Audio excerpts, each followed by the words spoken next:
Imagine waking up and realizing your greatest invention is now your biggest trap. That is exactly the reality Sony faces right now. Sony has just quietly registered a brand new ILME FX model with Chinese certification authorities. If you know Sony, you know that the ILME prefix is not a joke. It is their official code for the cinema line. This means the Sony FX3 II is no longer just a rumor floating around on the internet. It is real. It is coming. But here is the crazy part. In 2026, Sony cannot just release a slightly better camera.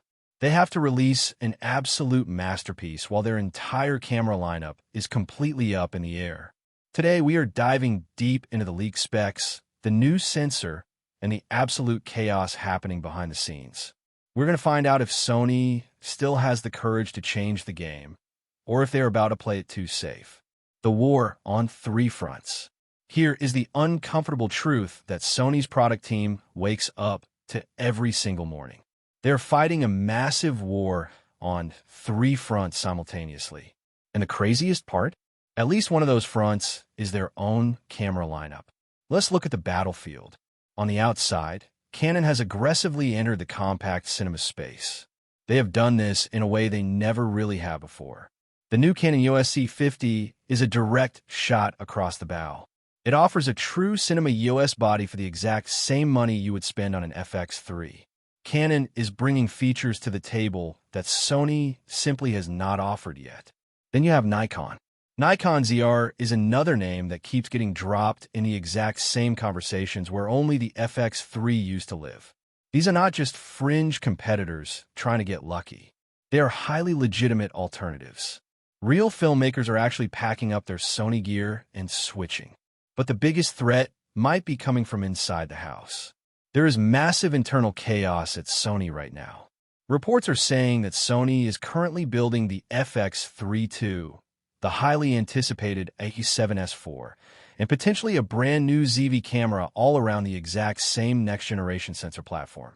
This is a strategy designed to spread out research and development costs across multiple product lines before their competitors even have a chance to respond. Is it smart business?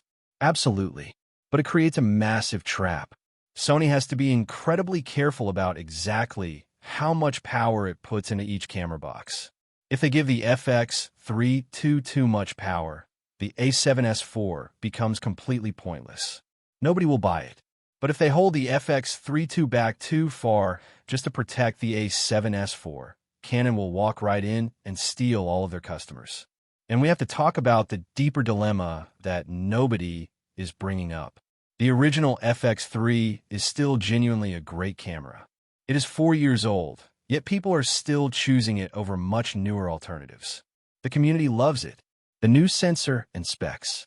So, let us cut through the noise and get into what we are actually hearing about the specs. First, we need to talk about the sensor. The most credible and consistent leaks all point to a partially stacked sensor. It will likely sit in the 24 to 33 megapixel range. This is a very meaningful jump from the original camera's 12 megapixel chip. But notice how it is not a crazy resolution race. Sony is not trying to give you 60 or 80 megapixels here. They're doing this on purpose.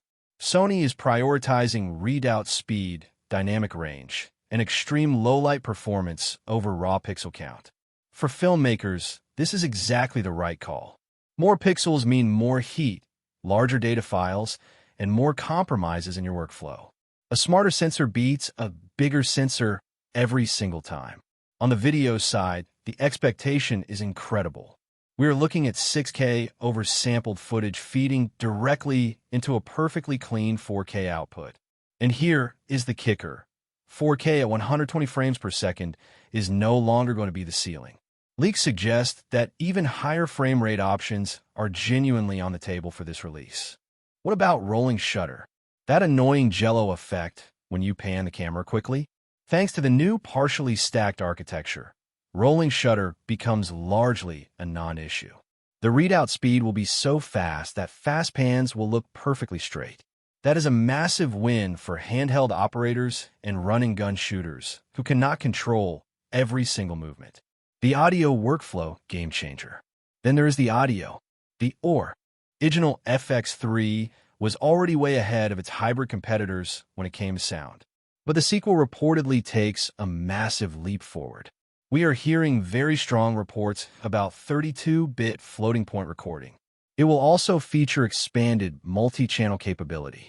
If you are a solo shooter or work on a small crew, 32-bit float is not just a cool feature. It is a total workflow transformation. Imagine this. No more blown-out audio when someone suddenly yells or claps loudly.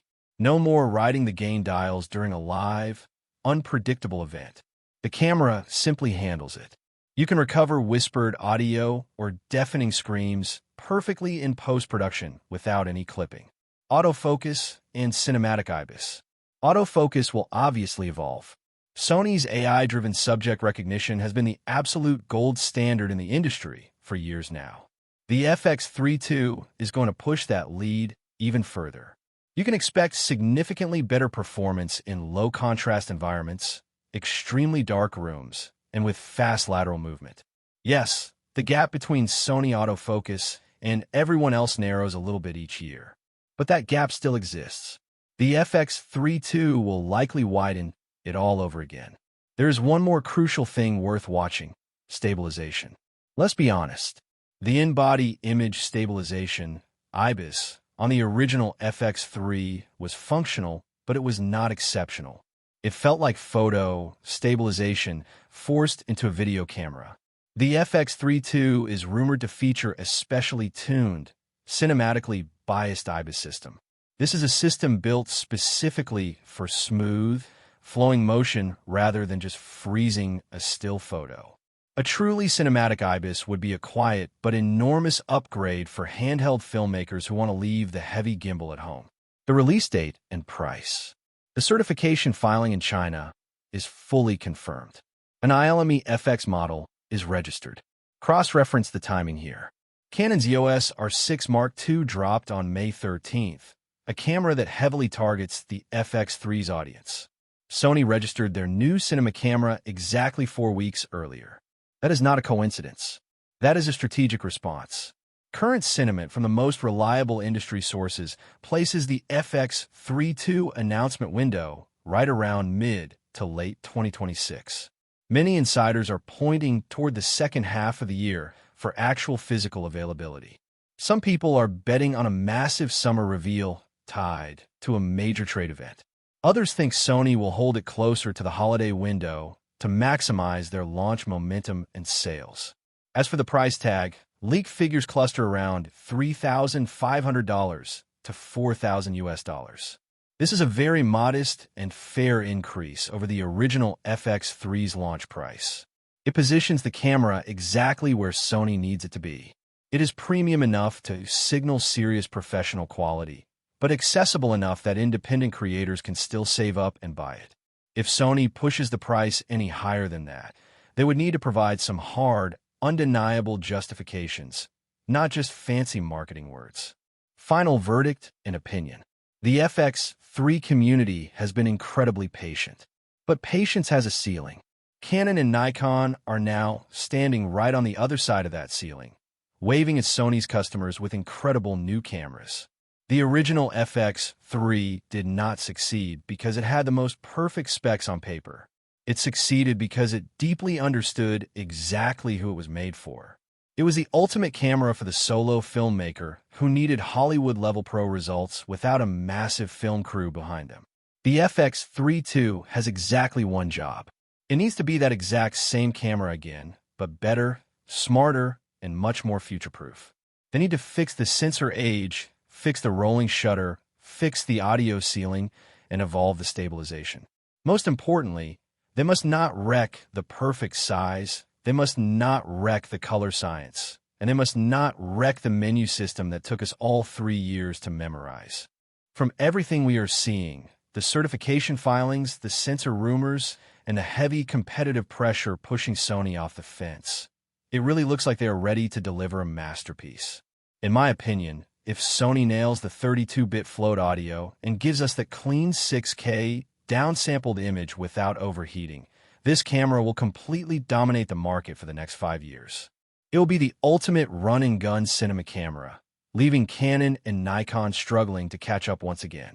If you like the video, subscribe, or the video, and hit the bell icon like that.